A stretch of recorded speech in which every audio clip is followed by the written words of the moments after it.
ప్రార్థన చేసుకుందాం. కళ్ళు మూసుకొని ప్రభువుని తలంచుకుంటూ ఈ గొప్ప మహోత్సవ ప్రాంగణములో ఈ పరిశుద్ధ విశ్రాంతి ఆరాధన ఆశీర్వాదకరమైన మహిమ పర్వదినమున బైబిల్ మిషన్ కుటుంబీకులమై ఉన్న మనమందరము కూడా పరలోక వాసులతో ఏకీభవించి పరలోక దూత గణముతో పాల్గొని ప్రభువునికి మహాప్రభువుకి మహాఘనత స్తుతి కీర్తి ప్రభావములు ఆరోపించుటకు ఈ గొప్ప భాగ్యమును దయచేసిన విధానం బట్టి దేవుని స్తుతిస్తూ కీర్తిస్తూ ఈ ఆరాధన దిన ఆశీర్వాదములు ధారాళంగా మనందరిపై దేవదేవుడు వర్షింపచేయునట్లు మనమందరం మన దోసుళ్ళు పట్టి దేవా ఈ దినమున నీవు నాకు ఈ మహోత్సవ ప్రాంగణములో ఈ దీవెన అందించుట నీ చిత్తమో ఆ దీవెన నాకు అందించి ఆ దీవెన అందుకున్న నేను ఈ వత్సరమంతయు సుఖ ఆరోగ్య సంతోష సమాధానములతో వర్ధిల్లు భాగ్యమిమ్మని ప్రార్థించుకుందాం.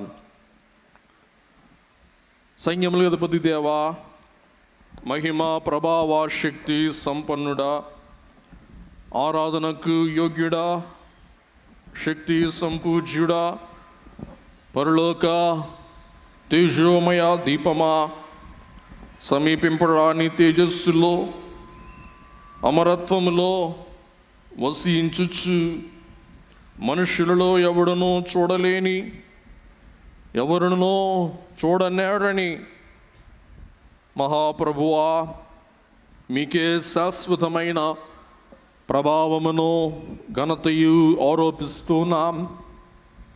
దేవా, ఈ పరిశుద్ధ ప్రాంగణములో ధూళియు బూడిదయు మట్టియు వంటి వారమై ఉన్న మేము బలహీనులము, క్షీయులము. అక్షయుడవు మహిమ సంపన్నుడవై ఉన్న మిమ్మును ఆరాధించుటకు అర్హత లేని మాకు ఈ ఘనమైన అర్హతను ప్రసాదించినందులకు మీకు అనేక స్తుతులు స్తోత్రములు చెల్లిస్తున్నాం. మీ మహా ఉచితమైన కృపను బట్టి దేవా, మమ్మును మీ యొద్దకు ఆకర్షించుకొని మీ చెంత మమ్ము చేర్చుకొని దేవా, మా చేపట్టి మమ్ము లేవనెత్తుచు ప్రయాసపడి భారం మోయిచున్న సమస్త జనులారా, నా యొద్దకు రండి, నేను మీకు విశ్రాంతి అనుగ్రహిస్తానని సెలవిచ్చిన మీ యొక్క ఆహ్వానమును బట్టి మీ కౌగిలిలో చేరి మీ యొక్క హృదయ చప్పిడిని, మీ ప్రేమను రుచింపగల భాగ్యమును మాకు ప్రసాదించినందులకు మీకు స్తుతులు స్తోత్రములు చెల్లిస్తూ ఉన్నాం. యెషయా మహాప్రవక్త ఎలాగున దర్శనములో పరలోకమును పరలోక సింహాసనాసీనులై ఉన్న మిమ్మును మరియు మీ చెంత చేరి ఉన్న ఆ పరలోక కెరూపులు సెరూపులు రెండేసి రెక్కలతో తమ ముఖమును రెంటితో తమ కాళ్ళను కప్పుకొని రెంటితో ఎగురుచు అహోరాత్రులు సైన్యములకు యెహోవా పరిశుద్ధుడు పరిశుద్ధుడు పరిశుద్ధుడు సర్వలోకమైన మహిమతో నిండి ఉన్నది అని గొప్ప స్వరముతో గాన ప్రతిగానములు చేయుటయు, దేవా, ఆ మహిమ దర్శనమును వీక్షించిన మీదట దేవా, ఆ మహిమ ప్రకాశమానమైన దూతల ప్రభావమునకును వారి కంఠ స్వరమునకును గడప కమ్ముల పునాదులు కదులుటయు మందిరమంతయు ధూమము చేత నింపబడుటయు వీక్షించిన యెషయా భక్తుని యొక్క దర్శనం బట్టి ప్రభువా, మేమే పాటి వారము నిమిత్త మాత్రులమై ఉంటూ ఉన్నామయ్యా.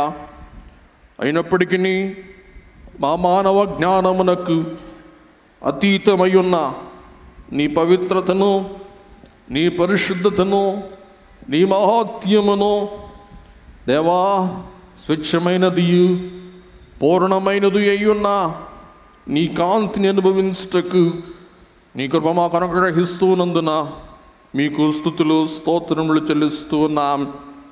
ప్రభువా, దూతల వలె పరాక్రమమును బలమును నీ ఆజ్ఞ నెరవేర్చు బల శౌర్యములు లేని బలహీనులమై ఉన్న మేము దేవా, మాకు తోచిన స్తుతి, మేము చేయగలిగిన స్తుతి, మీకు చెయ్యనలవి అయి ఉన్న స్తుతి ఈ ఆరాధన దినమున మేము మీకు అర్పిస్తూ ఉండగా మా స్తుతి ఘనత స్తోత్రం అందుకొనుమని ప్రార్థిస్తూ ఉన్నామయ్యా. అలాగే పద్మస్ ద్వీపములో పరవాసిగా ఉన్న పరమజ్ఞాని అయిన దివ్యజ్ఞాని అయి ఉన్న యోహాన్ మహాభక్తుడు ఎలాగున్న 24 పెద్దలు సింహాసనాసీనులై ఉన్న మిమ్మును మీ మహిమను వీక్షిస్తూ మీ ఎదుట సాగిలపడి యుగము యుగమును జీవించుచు ఉన్న వానికి నమస్కారము చేయుచు, ప్రభువా మా దేవా, నీవు సమస్తమును సృష్టించితివి, నీ చిత్తమును బట్టి అవి ఉండెను, దానిని బట్టి సృష్టింపబడెను గనుక నీవే మహిమ ఘనత ప్రభావములు పొందనర్హుడవని చెప్పుచు తమ కిరీటములను ఆ సింహాసనం ఎదుట వేసుడి అని చూస్తూ ఉన్నాం. మరియు ఆ దివ్య దర్శకుడు చూస్తూ ఉన్న ఆ మహిమ దర్శనములో ఎలాగనో సింహాసనమును మరియు జీవులను మరియు పెద్దలను ఆవరించి అనేక దూతల స్వరముతో కోట్లాను కోట్లుగా లెక్కింపనలవి కాని అంతటి గొప్ప సైన్య సమూహం వధింపబడిన గొర్రెపిల్ల శక్తియు ఐశ్వర్యమును జ్ఞానమును బలమును ఘనతయు మహిమయు స్తోత్రమును పొందనర్హుడవని గొప్ప స్వరముతో పరలోకములో చెప్పుట ఆ మహాధ్వని ఎలా యోహాను గారు వీక్షించి ఉన్నారో దేవా, ఆ యొక్క పరలోక దూత గణముతో నరలోక క్షయ మానవ మాతృలమై ఉన్న మేమును కీర్తిస్తూ గణపరుస్తూ స్తోత్రిస్తూ ఆరాధిస్తూ ఉండగా దేవా, ధూపం వలె ఒక హోమం వలె ఈవేళ మా స్తుతి నీ పరలోకపు సింహాసనం యొద్దకు సమీపింపబడినట్లును దేవా, మా స్తుతి యావత్తు మీరు ఆగ్రహించి స్వీకరించి దేవా, మీ ప్రశస్తమైన ఆశీర్వాదములను మా అందరిపై వర్షింపచేయమని ప్రార్థిస్తూ, ఎలాగూ దావీదు భక్తుడు నీ శాసనములు ఆశ్చర్యములు కావున నేను వాటిని గైకొనుచు ఉన్నాను, నీ వాక్యములు వెల్లడగుటతోడనే వెలుగు కలుగును, అవి తెలివి లేని వారికి తెలివి కలిగించిన నీయు నీ ఆజ్ఞల యందున నాకు అధిక వాంఛ కలుగుటను బట్టి నేను నోరు తెరచి నీ వాక్యము కొరకు ఒగర్చుచూ ఉన్నానని దావీదు భక్తుడు సెలవిస్తూ ఉన్నారు. అలాగున దుప్పి నీటి వాగుల కొరకు ఆశపడుచు ఉన్నట్లు నా ప్రాణము యెహోవా కొరకు ఆశపడుచు ఉన్నది అని సెలవిచ్చిన వాగ్దానమును బట్టి నీ వాక్యము ద్వారా ఈ ఉదయ కాలమున మమ్మ వెలిగించుమని దేవా, మా ఆత్మను బలపరచుమని నీ యొక్క నిత్య సంతోషమును మా అనుభవములో ఉంచుమని దేవా, నీ సత్యవాక్యము ద్వారా మీ మహాత్యమును మేము కనుగొనుటకును దేవా, ఆ మహాత్య మార్గములో మేము అనుసరించి మేము పయనించుటకును నీ కృపను అనుగ్రహించమని ప్రార్థిస్తూ, నీ వాక్యము ద్వారా మా హృదయములను మేము సిద్ధపరచుకొని శుద్ధి చేసుకొని మా మనస్సులను నూతనపరచుకొని మా జీవితములను రూపాంతరపరచుకొని దేవా, నీ వాక్యం శ్రద్ధగా ఆసక్తితో వినుట ద్వారా మేమందరం మేము మహిమపరచగలుగు గొప్ప భాగ్యం ప్రసాదించుమని వాక్యము ద్వారా మా విశ్వాస విధి బాధ్యతలు మాకు జ్ఞాపకము చేసి అటు విశ్వాస మార్గములో పయనించి పరలోక విశ్వాస సైన్య సమూహములో, ఆ విశ్వాస సమాజములో మేము కూడా సభ్యులుగా ఉండుటకు, ఆ విశ్వాస యోధుల యొక్క జాబితాలో మేమును చేర్చబడుటకు కృప చూపించుమని వాక్యమయ్యున్న మన విశ్వాసమునకు కర్తయు దానిని కొనసాగించు అధిపతి అయ్యున్న క్రీస్తు యేసు ప్రభువు పావన నామమున వినయముతో వేడుకొని ప్రార్థిస్తూ ఉన్నాం. మా పరమ తండ్రి, ఆమేన్. మహిమా శక్తి సంపన్నుడై ఉన్న క్రీస్తు యేసు ప్రభువు ఈ మహోత్సవముల ద్వారా మనందరికీ మహిమ, ఆనంద, ఉత్సాహ, సంతోష, సంభ్రమములు విండుగా ప్రసాదించును గాక. ఆమేన్.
వాక్యం పఠించుకుందాం.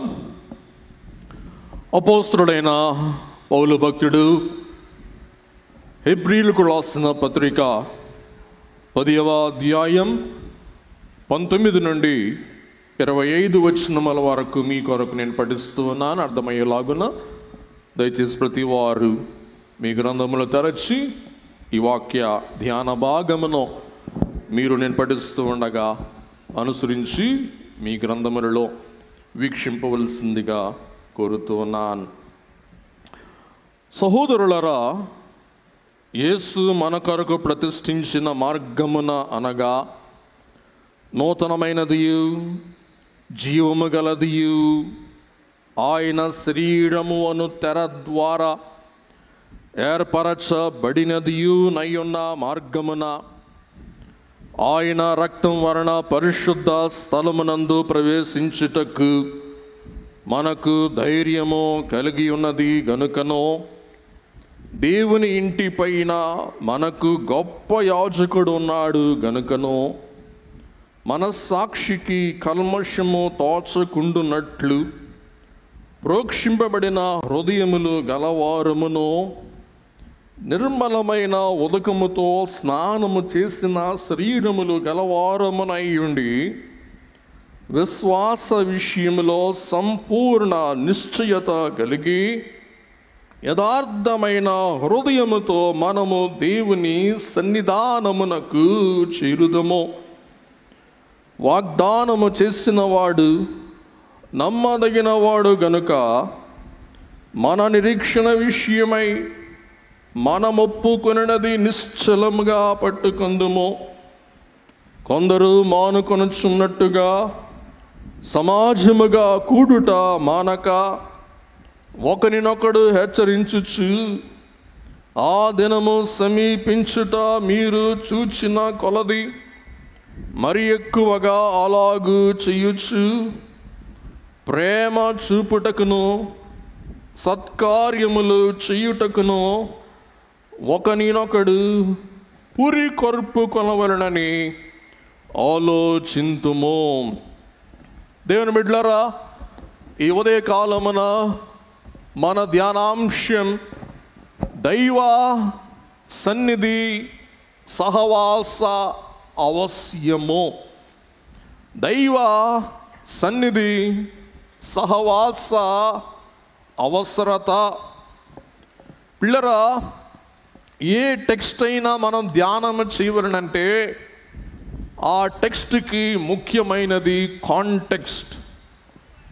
ఏ అర్థమైనా మనం గ్రహించవలనంటే ఆ అర్థమునకు మూలమే సందర్భం. ఆ సందర్భమును మనం గ్రహించకపోతే ఆ మాట యొక్క అర్థముగానే లేక అర్థనాగానే ఉంటుంది, కానీ పూర్ణార్థం మనం పొందుటకు కష్టం.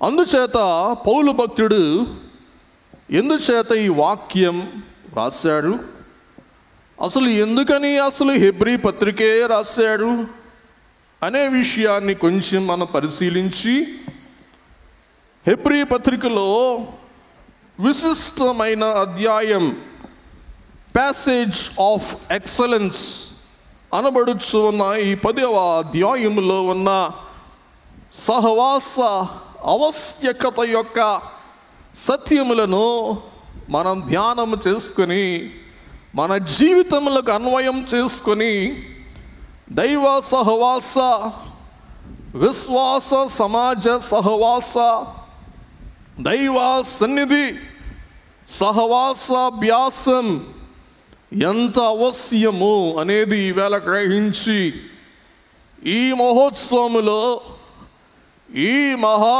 సహవాస సంభ్రమ వేడుకలో ఏకీభవించిన దేవుని బిడ్డలారా, ఈ సహవాసమే కాక అనుదిన సహవాసమును, ఆరాధన సహవాసమును, ఆలయ సహవాసమును, భక్తులతో సమాజముగా కూడుకొని సహవాసమును మనము నిర్లక్ష్యము చేయకూడదు. మనం అశ్రద్ధ చేయకూడదు. మనం సహవాసమును ఏమాత్రము కూడా తుంచనాడకూడదు. లేక సహవాసము చేయుట మనం ఎన్నటెన్నటికి మానకూడదు అని సహవాస ప్రాముఖ్యతను వక్కానించి ఈ సహవాసం యొక్క ఔన్నత్యమును మీ అందరికీ విషిదపరచుటకే పౌలు భక్తుని యొక్క ఈ వాక్య భాగం ఆధారము చేసుకొని మీకు కొన్ని సత్యములను తెలియచేయవలని ఆశిస్తూ ఉన్నాను. దేవుని బిడ్డలారా, దైనందిన క్రైస్తవ జీవిత విశ్వాసాభివృద్ధికి సహవాసం ఎంతగానో తోడ్పడుతూ ఉన్నది అని మనం గ్రహింపవలసిన వారమై ఉన్నాం. కాబట్టి ఇట్టి సహవాసము ద్వారా యేసుక్రీస్తు ప్రభు మనకు ప్రసాదించు బహుమానములను మనం అందుకోవలసిన వారము అయ్యుంటూ ఉన్నాము. దేవుని బిడ్డలారా, ఈ హెబ్రీ పత్రిక క్రైస్తవ భక్తులైన వారికి, హెబ్రీయులకు ప్రభు ద్వారా క్రైస్తవ్యములోనికి, ప్రభు ఏర్పాటు చేసిన మార్గములోనికి ప్రవేశించిన ఈ భక్తులకు ఒక ప్రత్యేక సందర్భంలో పౌలు గారు ఈ హెబ్రీ పత్రిక రాయుట మనం చూస్తూ ఉన్నాం. దేవుని బిడ్డలారా, వీరు భక్తులే కాదు. పౌలు గారు అంటూ ఉన్నారు హెబ్రీ పత్రిక 3వ అధ్యాయం 1వ వచనములో, ఇందువలన పరలోక సంబంధమైన పిలుపులో పాలు పొందిన పరిశుద్ధ సహోదరులారా, మనము ఒప్పుకొని ఇప్పుడే విశ్వాస ప్రమాణం ఒప్పుకున్నా, మనం ఒప్పుకునే దానికి అపోస్తలుడును ప్రధాన యాజకుడైన యేసు మీద లక్ష్యముంచుడి. మనం యేసు మీద లక్ష్యముంచుదాం. కాబట్టి పరలోక సంబంధమైన పిలుపు. అందుకే దైవజనులు అన్నారు, నేను రమ్మనగా వచ్చిన క్షేమము జ్ఞానమును మన సాక్షియు చెప్పిన నేనేమి అనను అన్నారు ప్రభువు మాట దైవజనుడు. కాబట్టి ప్రభువు ద్వారా వచ్చిన క్షేమం మన సొంత అభిష్టం బట్టి బైబిల్ మిషన్లోనికి ప్రవేశించిన మన ఇష్టం బట్టి మనం వస్తే మీ ఇష్టానికే నేను విడిచిపెడుతున్నాను అంటూ ఉన్నారు. దేవుని బిడ్డలారా, దేవుని పిలుపును బట్టి మనం వస్తే మనం వైతొలగము. మన సొంత ఇచ్ఛాభిష్టను బట్టి మనం వచ్చిన వారమైతే అనేకుల వలె కాలక్రమమున తొట్టిల్టకు తప్పిపోవుటకు వీలు కలుగుతున్నదన్నమాట అండి. దేవుని బిడ్డలారా, ఈ 2వ తరం హెబ్రీ సంఘమునకు ఆ కాలపు యూదుల ద్వారా భయంకరమైన అవమానములు, శ్రమలు, నిందలు, దూషణలు కలుగుచూ ఉన్న కారణాన వారి విశ్వాసమును బలపరచుటకు యేసుక్రీస్తు ప్రభువులో ఉన్న శ్రేష్టతను, విశిష్టతను వారికి బోధించు నిమిత్తం హెబ్రీ పత్రికను పౌలు గారు లిఖిస్తూ ఉన్నారు.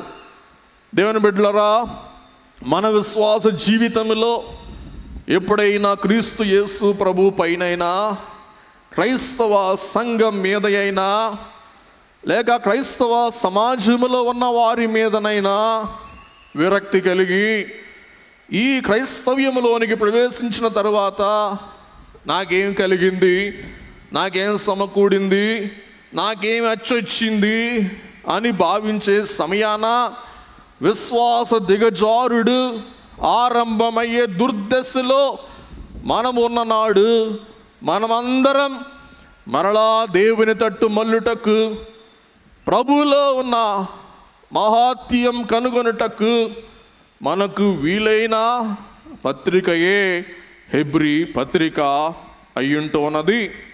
కాబట్టి వారు బహు శ్రమలో, యూదుల చేత భయంకరమైన నిందవమానములలో ఉన్నారన్న సత్యం పౌలు గారే ఒప్పుకుంటూ ఉన్నారు. హెబ్రీ పత్రిక 10:32 నుండి 34, 12:4, 13, 14. దేవుని బిడ్డలారా, వారు యూదుల ద్వారా శ్రమ పెట్టబడుచు ఉన్నప్పటికీ, శ్రమ పెట్టబడుచు ఉన్న హెబ్రీయులు వారు ఉపచారం మానలేదు, వారు ప్రేమ చూపుట మానలేదు, వారు ప్రేమతో సంఘమును ఆదరించుట, సంఘములో ఉన్న వారికి ప్రోత్సాహము చూపించుటలో వెనుకాడలేదని వాక్యం మనకు సెలవిస్తూ ఉంది. హెబ్రీ పత్రిక 6వ అధ్యాయం 10వ వచనం, ఓ శ్రమలో ఉన్న హెబ్రీయులారా, మీరు చేసిన కార్యమును మీరు పరిశుద్ధులకు ఉపచారము చేసి ఇంకను ఉపచారము చేయుచుండుట చేతను తన నామమును బట్టి చూపిన ప్రేమను మరచుటకు దేవుడు అన్యాయస్తుడు కాడు. మామగారు అంటూనేవారు, ఓ భక్తుడా, దేవునిలో నీ చిక్కులు కాలక్రమమున చిక్కులవుతాయి. ప్రభు కొరకు మనం పొందే చిక్కులు కాలక్రమం ఏమవుతాయి అంటండి? చిక్కులవుతాయి. ఓ హెబ్రీయులారా, మీరు చిక్కుల్లో ఉండి కూడా పరిశుద్ధులకు చెయ్యి ఉపచారమును, మీరు దేవుని బిడ్డలకు చూపు ప్రేమను దేవుడు మరచి అన్యాయస్తుడు కాడు, మీకు ప్రతిఫలం ఇస్తారు. మీరు నానా విధములై ఉన్న బోధలు బట్టి, బోధకులు బట్టి మీ మనస్సులు అలసి ఉన్నాయి, సొమ్మసిల్లి ఉన్నాయి, చెదిరిపోయి ఉన్నాయి. హెబ్రీ పత్రిక 13:9, నానా విధములై ఉన్న అన్య బోధల చేత త్రిప్పబడకుడి, భోజన పదార్థములను బట్టి కాక కృపను బట్టి హృదయము స్థిరపరచుకొనుట మంచిది. భోజనములను బట్టి ప్రవర్తించిన వారికి ఏమీ ప్రయోజనము కలుగదు. దేవుని బిడ్డలారా, వారు భక్తి జీవితంలో పెంపొందాల, కానీ భక్తి జీవితంలో దినదినం క్షీణించకూడదు అని పౌలు గారు తెలియచేస్తూ హెబ్రీ పత్రిక 5:12 ఓ విశ్వాసులారా, హెబ్రీ విశ్వాసులారా, మీ అనుభవమును బట్టి, మీరు విశ్వాసములో కొనసాగిన కాలం బట్టి చూస్తే మీరు భక్తులు కాదు, మీరు బోధకుల వరుసలో ఉండవలసిన అనుభవజ్ఞులై ఉండగా దేవోక్తులలో మొదటి మూల పాఠములను ఒకడు మీకు మరలా బోధింపవలసి వచ్చెను. మీరు పాలు త్రాగవలసిన వారే గాని బలమైన ఆహారము తినునా లేక తినగలవారు కారు. ఓ హెబ్రీయులారా, మీ అనుభవం బట్టి సంఘములో ఇంతకాలం మీరు దేవుని సేవించటను బట్టి మీరు బోధకులు కావలసిన మీరు ఏమవుతున్నారు? చిన్న పిల్లలైపోతూ ఉన్నారు, పాలు తాగే పిల్లలైపోతూ ఉన్నారు. మీరు దినదినం పెద్దవారు అవ్వాల్సిన మీరు ఈ తప్పుడు బోధలు విని మీ కలిగిన శ్రమను బట్టి మీరు వికసింపక, బలాభివృద్ధి చెందక, విశ్వాస జీవితంలో కృతార్థులు కాక మీరు క్షీణించుట చూస్తూ ఉన్నప్పుడు మీకు ఇక మర్మములను మాంసము పెట్టుట యుక్తము కాదు, కానీ మీరు పిల్లల వలె మారుతున్నందున మీరు పాలు దాగి బతుకుట మంచిది అంటారనమాట అండి పౌలు గారు.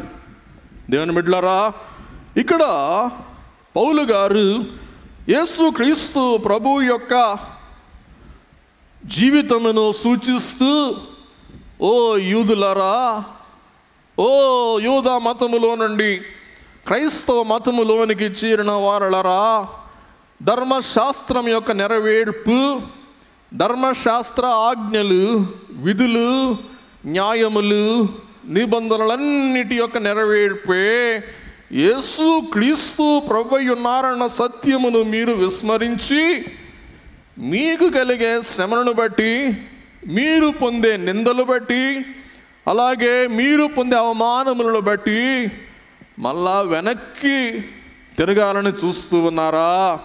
వద్దు వద్దు వద్దు అని వారిని ఆనబెట్టుచు పౌలు గారు యేసు క్రీస్తు ప్రభువు ఎలాగు శ్రేష్ఠుడో హెబ్రీ పత్రికలో సూచిస్తున్నారన్నమాట అండి.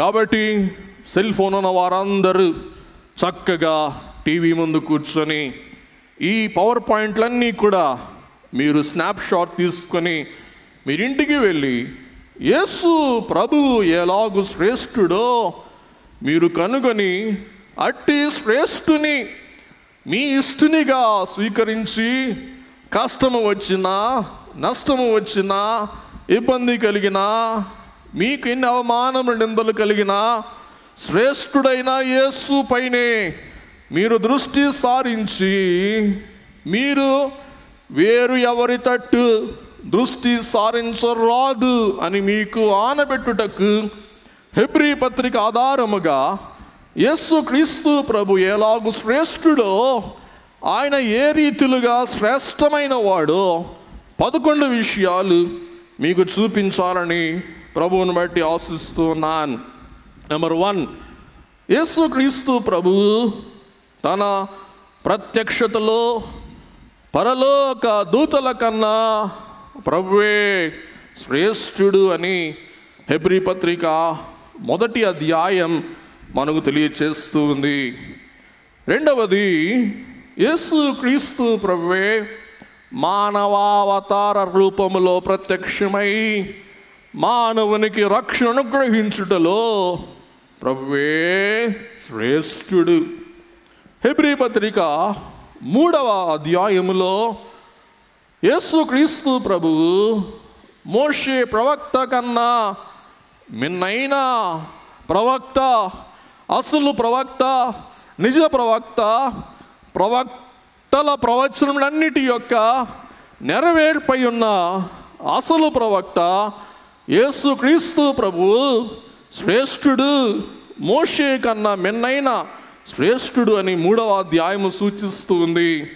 4వ అధ్యాయం దేవుని బిడ్డలారా, తన భక్తులకు విశ్రాంతి ప్రసాదించుటలో ప్రభువు శ్రేష్ఠుడు. పిల్లరా, ప్రభు అంటారు, నా సమాధానమును నేను మీకు ఇస్తూ ఉన్నాను. లోకమిచ్చినట్లు నేను మీకు సమాధానం ఇవ్వను. లోకమిచ్చే సమాధానం వెలకలది, ఖరీదైనది, అది అల్పకాలం ఉండేది, అది తాత్కాలికమైనది, అది చేదుతో కూడినది, అది పాపముతో కూడినది. కానీ ప్రభు అంటూ ఉన్నారు, నేనిచ్చే శాంతి, నేనిచ్చే నెమ్మది పరిపూర్ణమైనది అని తెలియచేస్తూ, పిల్లరా, తన భక్త బృందమునకు విశ్రాంతి అనుగ్రహించుటలో ప్రభువు శ్రేష్ఠుడు. నెక్స్ట్ మనం చూసినట్లయితే దేవుని బిడ్డలారా, యాజకత్వములో మరి 5 నుండి 7 వరకు యాజకత్వములో యేసుక్రీస్తు ప్రభువే శ్రేష్ఠుడు. కాబట్టి పరలోక యాజకత్వములో ప్రభువు శ్రేష్ఠుడు. నెక్స్ట్ మనం ఆలోచిస్తే 8, 9 అధ్యాయములలో మనం నిబంధన విషయములో మరియు పరిశుద్ధ స్థలములో ప్రవేశించి ప్రాయశ్చిత్తము కలిగించుటలో ప్రభువు శ్రేష్ఠుడు. పీపీటీ ఉంచండి, తీవాకండి. మరి 8, 9 అధ్యాయములలో నిబంధన విషయములో పరిశుద్ధ స్థలము ప్రవేశ విషయములో యేసుక్రీస్తు ప్రభువు శ్రేష్ఠుడు. 10వ అధ్యాయములో మనం చూస్తే బలియాగ విషయములో ప్రభువే శ్రేష్ఠుడు. 11వ విషయం మనం చూసినట్లయితే విశ్వాసము మరియు ప్రవచన నెరవేర్పుల విషయములో ప్రభువే శ్రేష్ఠుడు. 12వ విషయం చూసినట్లయితే మాదిరి విషయములో మరియు మధ్యవర్తిత్వ విషయములో ప్రభువు శ్రేష్ఠుడు. పీపీటీ 13వ విషయం మనం చూస్తే 13వ అధ్యాయం నిశ్చలమైన నాయకత్వ విషయంలో ప్రభువే శ్రేష్ఠుడు అని మనం చూస్తూ ఉన్నాం దేవుని బిడ్డలారా. కాబట్టి 13 అధ్యాయములలో యేసుక్రీస్తు ప్రభువు యొక్క 13 శ్రేష్టతలు మనకు కనబడుతూ ఉన్నాయి, మనకు అగుపడుతూ ఉన్నాయి అన్నమాట అండి. మనం ముందుకు వెళ్దాం. మరి టెక్నీషియన్ ఏదో దయ్యం దూరింది వారిలో, మరి దయ్యం వదలకూడదాం త్వరలో. దేవుని బిడ్డలారా, ముందుకు వెళ్దాం. మరి ఇంకా మరి ఒక విషయం మనం చూడవలసి ఉంది. మరి పీపీటీ రెడీ అయిన తర్వాత అది మనం గ్రహించుకుందాం. కాబట్టి ఎక్కడి నుంచి పెడతారు? 6 నుంచి పెట్టండి. 6వ విషయం. సరే, ముందుకు వెళ్దాం. దేవుని బిడ్డలారా, ఇక్కడ మనం ఆలోచించవలసిన 8-9 అధ్యాయాలలో పరలోక నిబంధన విషయంలో, పరిశుద్ధ స్థల ప్రవేశ విషయంలో ప్రభువు శ్రేష్ఠుడు. నెక్స్ట్ మనం చూస్తే హెబ్రీ 10వ అధ్యాయ విషయంలో పాప ప్రాయశ్చిత్త బలియాగము విషయంలో ప్రభువు శ్రేష్ఠుడు. 11వ అధ్యాయములో విశ్వాసాభ్యాస విషయంలో, ప్రవచన నెరవేర్పు విషయంలో ప్రభువు శ్రేష్ఠుడు. 12వ అధ్యాయం మానవ కోటికి రక్షణ ప్రసాదించుట విషయంలో ప్రభువు శ్రేష్ఠులు. మానవ కోటికి మాదిరి చూపుట విషయంలో ప్రభువు శ్రేష్ఠుడు. నెక్స్ట్, పరలోక దేవుని యొద్దకు మనలను చేర్చుటకు మధ్యవర్తిత్వము కనుబరచుట విషయంలో, మధ్యవర్తిత్వము వహించుట విషయంలో ప్రభువు శ్రేష్ఠుడు. నెక్స్ట్, నిశ్చలమైన నాయకత్వ ప్రభుత్వములో ప్రభువు శ్రేష్ఠుడు. చెలించని సదాకాల సత్య పరిపాలన, శాశ్వత పరిపాలన చేయు విషయములో ప్రభువు శ్రేష్ఠుడు. నెంబర్ 12, ఇలాగున 11 విషయాలలో ప్రభు శ్రేష్ఠుడు అని వాక్యం మనకు సెలవిస్తూ ఉన్నది. దేని బిడ్డలారా, ఎట్లాగో మనకి పీపీటీ సిద్ధమైంది కాబట్టి హెబ్రీ పత్రికలో 5 హెచ్చరికలు మనకు కనబడుతూ ఉన్నాయి. హెబ్రీ పత్రికలో భక్తుల కొరకైన 5 హెచ్చరికలు. హెబ్రీ పత్రిక 2వ అధ్యాయం 1-4 వచనములు. కావున మనము వినిన సంగతులను విడిచిపెట్టి కొట్టుకుని పోకుండా, ఎంత గొప్ప రక్షణ సువార్తను నిర్లక్ష్యము చేసిన ఎడల ఉగ్రత ఎలాగున తప్పించుకొందుము. మొదటి హెచ్చరిక, రక్షణ సువార్త నిర్లక్ష్యము చేసిన ఎడల ఉగ్రత ఎలాగు తప్పించుకొందుము. మొదటి హెచ్చరిక, రక్షణ సువార్త నిర్లక్ష్యము చెయ్యరాదు. నెంబర్ 2, రక్షణ సువార్త. రెండవది, విశ్వాసము లేని దుష్ట హృదయము కలిగి ఉండరాదు. వచనం పెట్టండి.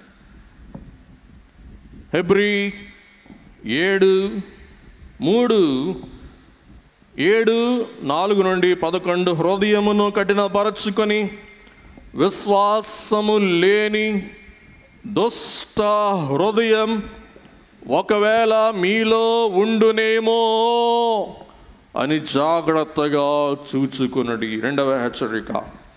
3వ హెచ్చరిక మనం చూసినట్లయితే, దేవుని బిడ్డలారా, మరి చదవండి. వినుటకు మందులై ఉండరాదు అనున్నది 3వ హెచ్చరిక. హెబ్రీ 5:11-6:20 వరకు చూస్తే, మీరు వినుటకు మందులైనందున సత్యము నుండి తప్పిపోదురు. మీ చెవులు మందముగా ఉంటే మీరు తప్పిపోదురు. చిన్న చరణం పాడుకుందాం. ఆలకించు చెవులనిచ్చెను దేవాతి దేవుడు, శక్తినిచ్చెను. మేలు మాటలాలకించి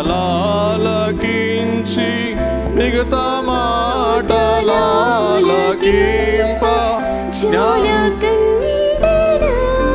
తెలివి జన్మమందే దేవుడిచ్చే పుణ్యకథలు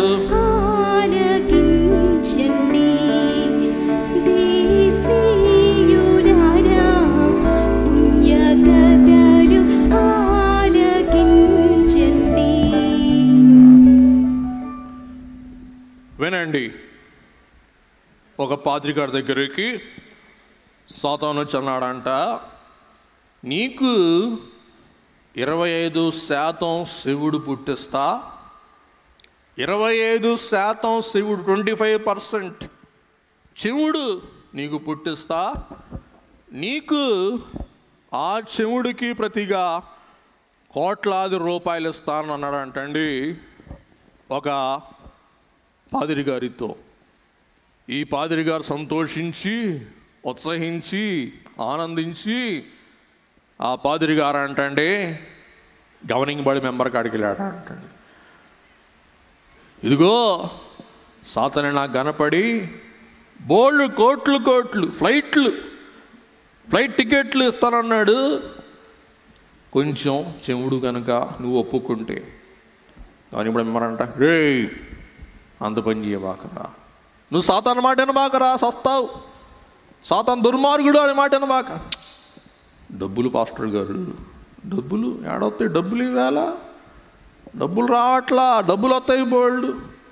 సర్లేరా డబ్బులు వస్తున్నాయి అంటున్నావుగా, వెళ్దాం మన సంస్థ సెక్రటరీ గాడికి పోదాం అన్నారంట. సెక్రటరీ గాడికి పోయారంట. సార్ సాతాను కనపడ్డాడంట, ఈడికి 25% శివుడు కలిగిస్తున్నాడంట. శివుడు కలిగించినందుకు మోటెత్తాడంట సాతానుడు. అంటే ఏంది ఏమన్నారు అటాడికి శివుడు వచ్చేసింది అప్పుడే. ఈలాగా మనందరం కలిసి పోపు గాడికి వెళ్దాం లేదా ప్రెసిడెంట్ దగ్గరికి వెళ్దాం అన్నారంట అండి. ముగ్గురు కలిసి ఆడిగిపోయారంట. ఆయన ఒప్పుకుంటే వీళ్ళందరూ పనులు అయిపోతాయి, ఆయన ఒప్పుకోకపోతే వీళ్ళందరూ పనులు అవ్వవు. ఆయనకు అడిగిపోయాడంట. ఆయనకు అడిగిపోయి, సార్ సాతాను 25% చెవుడు గనక మనకు కలిగిస్తే, మనకి చెవుడికి గనక చెవుడు కలిగిస్తాను మనం ఒప్పుకుంటే మన కోట్ల రూపాయలు సాతాను ఎత్తాడంట. అంటే ఏమన్నారు, నాకు వినపడలా అన్నాడు. చూసారా, అంటే స్టేజీ పెరిగే కొంది పాదురులకి ఏం పెరుగుద్ది, అహం పెరుగుద్ది. అహం పెరిగే కొంది ఏం పెరుగుద్ది, శివుడు పెరుగుద్ది అన్నమాట అండి. చూడండి, ఈ ప్రసంగం అవగానే శివుడు వచ్చేస్తుంది అందరికీ. ఈ ప్రసంగం అయ్యి వినే వరకు శివుడు రాదు. ఎందుకంటే వినుట, విశ్వసించుట, వాక్యమునకు విధేయులమెండుట, ఈ పనులు 3 చెయ్యువారే. అందుకే సాతానుడు మొదల్లోనే తుంచేస్తాడు. ఏం వినకుండా, వాక్యం వినకుండా. మీరు చూడండి, వాక్యం వినేటప్పుడు బాగా నిద్ర వచ్చేది ఎవరికంటే అధికారులకు అన్నమాట. తర్వాత పెద్దలైన వారు, ఏందబ్బా ఏమైనా జీవులు వచ్చినాయా, వస్తాయి. తర్వాత గవర్నింగ్ బాడీ సభ్యులు వాకింగ్ చెప్తూ ఉంటే అంటారు, అంటారు. పాస్టర్లేమో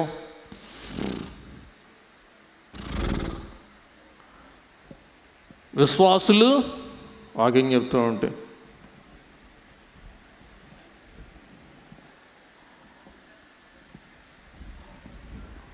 చూసారా, వినుట లోపం బట్టి ఏమొస్తుంది చెప్పండి, నిద్ర. అందుచేత నిద్రపోయే వారికి ఏం లేదు, శ్రద్ధ లేకపోతే వచ్చేది ఏం చెప్పండి, నిద్ర. శ్రద్ధ, నిద్ర 2 అన్నదమ్ముళ్ళు అన్నమాట అండి. అన్నదమ్ములు కాదు, తోడి కోడలు. శ్రద్ధ ఉంటే నిద్రపోద్ది, నిద్ర ఉంటే శ్రద్ధ పోద్ది. 2 తోడి కోడలు, ఒకటొత్త ఇంకోటి రాదు, ఇంకోటొత్త ఇంకోటి రాదు అన్నమాట. పెట్టుకోండి, శ్రద్ధ చూపించండి. కాబట్టి వినుటకు మీరు మందులై ఉన్నందున సత్యము నుండి తప్పిపోదురు. నెక్స్ట్ 4వ హెచ్చరిక, పరిశుద్ధాత్మను తిరస్కరించరాదు. పరిశుద్ధాత్మ నింపుదలను అందుకే రాస్తారు, దైవాత్మ రమ్మున తనురాలము నా జీవమంతయు నీతో కలిసి నివసింపచేయుము. కాబట్టి పరిశుద్ధాత్మను తిరస్కరింపరాదు. వాక్యం చదవండి అమ్మా. మనము సత్యమును గూర్చి అనుభవ జ్ఞానము పొందిన తరువాత బుద్ధిపూర్వకముగా పాపము చేసిన ఎడల నిబంధన రక్తమును అపవిత్రమైనదిగా ఎంచి ఆత్మను తిరస్కరించిన వాడు, ఆత్మను తిరస్కరించువాడు ఎంత ఎక్కువైన దండనకు, ఆత్మను తిరస్కరించువాడైతే ఎంత ఎక్కువ దండనకు పాత్రుడుగా ఎంచబడును, పాత్రునిగా ఎంచబడును. చూసుకోండి దేవుని భక్తులారా, ఈ నిర్లక్ష్యములు, ఈ అశ్రద్ధలు మనలో లేకుండా మనం చూసుకుందాం. ఈ అశ్రద్ధలు మనం ప్రవేశించినయా మనం సర్దిపడిపోతాం. ఈ అశ్రద్ధ మనలో ఉంటే మనం సర్దిపడిపోతాం. ఈ అశ్రద్ధలు మనలో లేకపోతే మనం భక్తులమై ఉండి కృతార్థులమవుతాం. నెక్స్ట్ ఐదవ హెచ్చరిక, పరలోకము నుండి బుద్ధి చెప్పుచు ఉన్న వానిని విసర్జింపరాదు. హెబ్రీ పత్రిక 12:25 నుండి 29. మీరు భూమి మీద నుండి బుద్ధి చెప్పిన వానిని నిరాకరించినప్పుడు, మీరు భూమి మీద నుండి బుద్ధి చెప్పిన వారిని నిరాకరించినప్పుడు పరలోకము నుండి బుద్ధి చెప్పుచు ఉన్న వారిని కూడా విసర్జించు మనము తీర్పు తప్పించుకొనకపోవుట మరి నిశ్చయము కదా. అంటే మనకు తీర్పు తప్పదు. అందుకే పాతాళములో ఉన్న ధనవంతుడు అంటాడు, అయ్యా నా సహోదరులు భూమి మీద ఉన్నారు, వారి వద్దకు పంపించయ్యా స్వార్థ ప్రకటించటకు. అంటే అబ్రహాం గారు అంటారు, భక్తులు అపోస్తులు వారి వద్ద ఉన్నారని. కాబట్టి భక్తుల అపోస్తులు వారి వద్ద ఉండగా వారే ఆ భక్తుల అపోస్తుల ఉపదేశకుల మాట వినకపోతే ఇంక నా మాట వింటారా అంటారు. కాబట్టి దేవుని బిడ్డలారా, భక్తుల మాట అశ్రద్ధ చెయ్యుట మనం తీర్పుకు లోనవుటయే. కాబట్టి భక్తుల మాట, దైవజనుని మాట మనం అలక్ష్యము చేయవద్దు. ఏమనుకోబాకండి, మళ్ళీ మర్చిపోతానేమో. ఉదయం టిఫిన్ చేస్తూ ఉంటే ఎందుకో మనసులో తలంపు వస్తుంది, మళ్ళీ మర్చిపోతానని చెప్తున్నాను. అదేంటంటే దేవుని ఆశీర్వాదము ఒక వంటకం అయితే, దేవుని ఆశీర్వాదమును వంటకమును మనకు వడ్డించుటకు దేవుడు మనకు ప్రవక్తలను దైవజనులను దయచేసిన వారు ఉన్నారు. ఆ ప్రవక్తల ద్వారా దైవజనుని ద్వారా డేక్షాలో ఉన్న వంటకం ఎక్కడికి వస్తుంది? మన ప్లేట్లోకి వస్తుంది. ఈ ప్లేట్లో ఉన్న వంటకం మన నోట్లోకి వెళ్ళాలంటే ఏం కావాలా? ఒక చెంచా కావాలా. అలాగున ఈ కాల బోధకులు, ఈ కాల ఉపదేశకులు చెంచా లాంటి వారు. అంటే చెంచా అంటే స్పూన్ లాంటి వారు అన్నమాట అండి. దైవజనుడు పరలోక వంటకం మనకిస్తే, మన వద్ద ఉన్న వంటకం మనం భుజించటకు మనకెలాగూ స్పూన్ కావాలో అలాగే ఈ కాలమున వివేకులమో అనుభోగ్నులమో అనుభోగ్నులమో దైవజనుని బట్టి మేము చెప్పే మాట లక్ష్య పెట్టుట మంచిది అని మీకు ప్రభు పేరట ఆనబెట్టుచున్నాం. కాబట్టి పౌలు గారు అంటారు, గనుక ఇంగ్లీష్లో హ్యావింగ్, దేర్ ఫోర్, ఇది ఉన్నది కాబట్టి. వినండి, పందిరి వేసినందున మనం వచ్చాం. ప్రభు మనల్ని పిలిచినాడు గనుక మనం వచ్చాం. మన బయలు మిషన్ వారము గనుక మనం వచ్చాం. చూసారా, గనుక అంటే సిద్ధపరిచిన దానిని బట్టి మనకు అందుకునే ఆనవాయితీ మనకు కలుగుతుంది అన్న మాట అన్నమాట అండి. అందుకే 20వ వచనములో పౌలు గారు అంటారు, ఆయన రక్తం వలన పరిశుద్ధ స్థలమునందు ప్రవేశించుటకు మనకు ధైర్యము కలిగి ఉన్నది గనుక గనుక చదువమ్మా, దేవుని ఇంటి పైన దేవుని ఇంటి పైన మనకు గొప్ప యాజకుడు ఉన్నాడు, మన గొప్ప యాజకుడు ఉన్నాడు గనుక మన సాక్షికి కల్మషము తాచకుండానట్లు చివరిలో చూస్తాం, దేవుని సన్నిధానమునకు చేరుదము. కాబట్టి ఇప్పుడు మీకు ఇది వివరించవలసి ఉన్నది. దేవుని బిడ్డలారా, 19లో having therefore brethren boldness to enter into the holiest by the blood of Jesus. కనుక అతి పరిశుద్ధ స్థలములో ప్రవేశించుటకు యేసు ప్రభు యొక్క స్వరక్తము ద్వారా మనకు చనువు ఏర్పడింది, మనకు మార్గం సరళమైనది. మనము చనువుగా దేవుని వద్దకు చేరుటకు యేసుక్రీస్తు ప్రభువే మార్గం సరళము చేసి అతి పరిశుద్ధ స్థలములోనికి మనం తెంచుటకు ఆయనే మార్గం సరళము చేసిన మార్గదర్శి, ఆటంకం పరిహారము చేసి మార్గం అనుకూలింపు చేసిన పరలోక ప్రధాన యాజకుడు అని మనం గమనిస్తూ ఉన్నాం అన్నమాట అండి. దేవుని బిడ్డలారా, పరలోక ఛాయాచిత్రం, పరలోక నమూనానే మోషే కాలములో అరణ్యములో వేయబడిన ప్రత్యక్ష గుడారం. ఒక్కసారి మనం అందరం కూడా వర్చువల్గా ఆ ప్రత్యక్ష గుడారములోనికి ప్రవేశిద్దాం. పరిశుద్ధ యాజకుడు సంవత్సరానికి ఒక్కసారి పాప పరిహారార్థ బలి రక్తము తీసుకొని దేవుని సాన్నిధ్యమునకు చేరుటకు ఆ కాల ప్రధాన యాజకునికి అవకాశము కలిగినదే సంవత్సరమునకు ఒక్కసారి.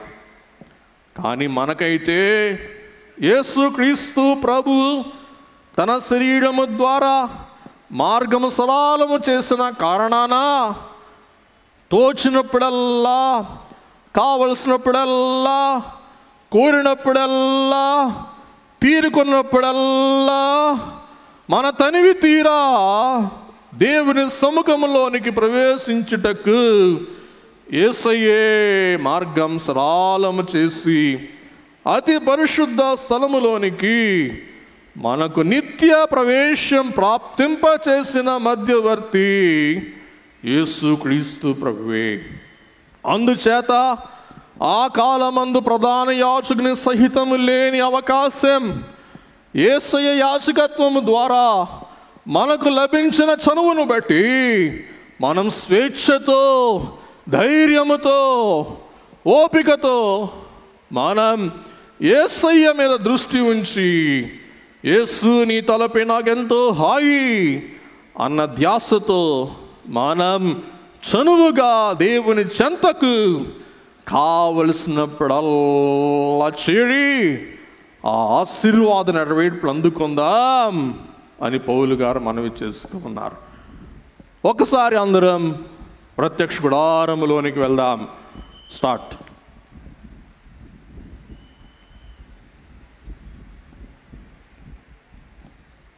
దేవుని బిడ్డలారా, ప్రత్యక్ష గుడారములో మొదట ఆవరణం, రెండవది పరిశుద్ధ స్థలం. స్లో 0.5 మరొకసారి ప్రారంభం నుండి వెళ్దాం. దేవుని బిడ్డలారా, ప్రత్యక్ష గుడారం ప్రత్యక్షతకు మూలం, నిదర్శనం. No audio, only.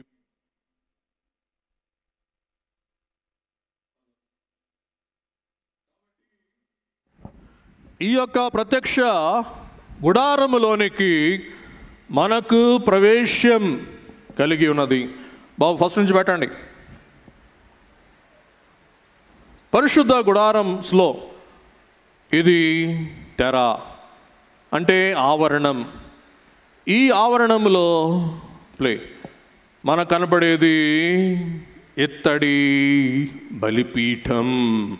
ఇత్తడి అనగా ప్రాయశ్చిత్తం. ఇత్తడి, మనం ఇక్కడ ఇత్తడి పెడుతూ ఉన్నాం.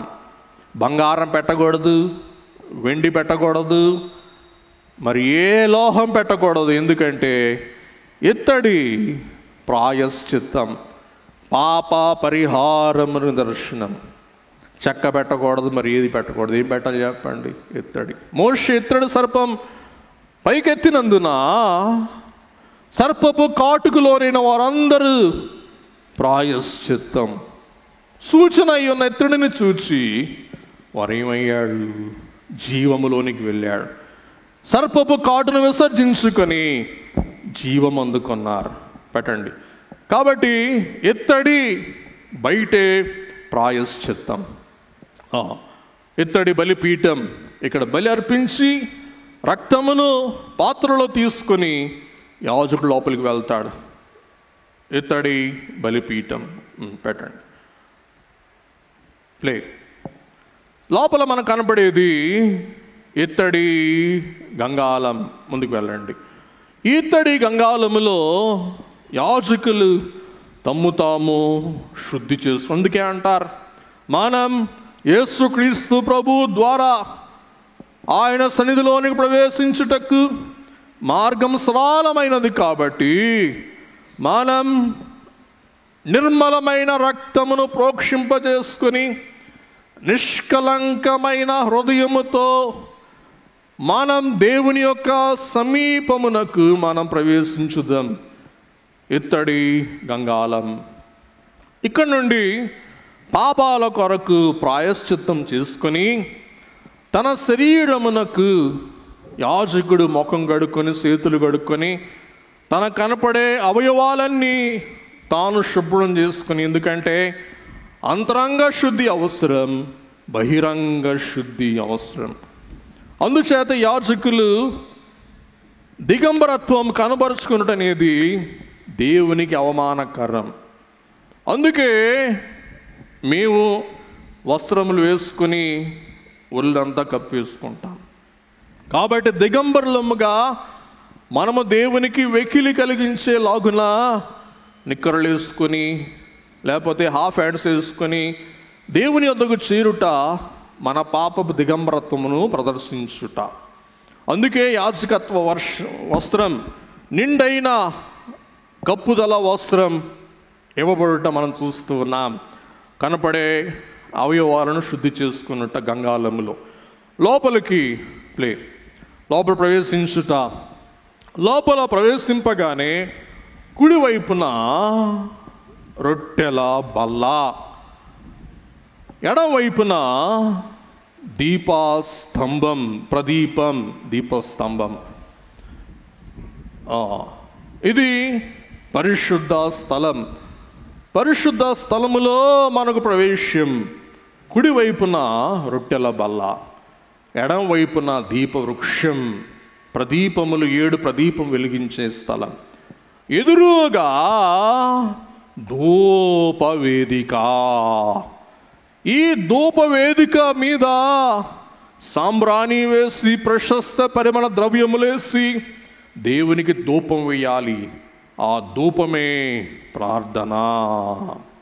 కాబట్టి రొట్టెల బల్ల యొద్ద ప్రభు శరీరంలో పాల్పొంది, దీపవృక్షం, నీ వాక్యమే నా పాదములకు దీపం, నా త్రోవకు వెలుగు, వాక్యమును చదివి తరువాత తెర ఎదుట ఉన్న ధూపవేదిక యొద్ద ప్రార్థన, స్తుతులు, ధూపార్తి. తద్వారా అతి పరిశుద్ధ స్థలములోనికి ప్రవేశ ప్రాప్తి. ప్లే చేయండి. అతి పరిశుద్ధ స్థలములోనికి ప్రవేశం. రొట్టెల బల్ల లోపల అతి పరిశుద్ధ స్థలములో మందసం. మందసం అంటే దేవుని సింహాసనం, దేవుడు దిగి వచ్చే స్థలం, పరలోక సింహాసనం యొక్క ప్రతిరూపం. ఆ మందసమునకు మీదుగా కెరూబులు సెరూబులు ఆ మందసములోనికి తొంగి చూస్తూ ఉన్నారు. ఆ మందసములో ఏమున్నది?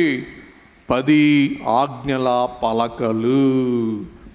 అలాగే మన్నా పాత్ర, అలాగే చిగురించిన అహరోను సేతి కర్ర. ఈ మూడింటిని వారు మందసములో ఉన్న ఆజ్ఞలను, రొట్టెను, అలాగే చేతి కర్రను చూస్తూ ఉన్నారు. వీటిని మనం ఏమన్నామంటే ప్రావిజన్స్, అనగా సదుపాయములు. దేవుని వాక్యం, ఆజ్ఞలు ఒక సదుపాయం. ప్రభు శరీరం రొట్టె, అది ఒక సదుపాయం. అహరోను కర్ర, అద్భుతములు చేయు కర్ర, ఒక సదుపాయం. వరములు అను కర్ర,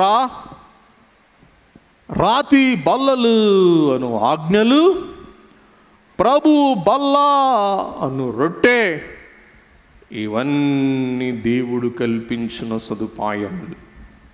అందుకే తనివి తీరా సదుపాయములు కల్పించను అంటారు, నాకేమి కొదువ నాదుడుండా.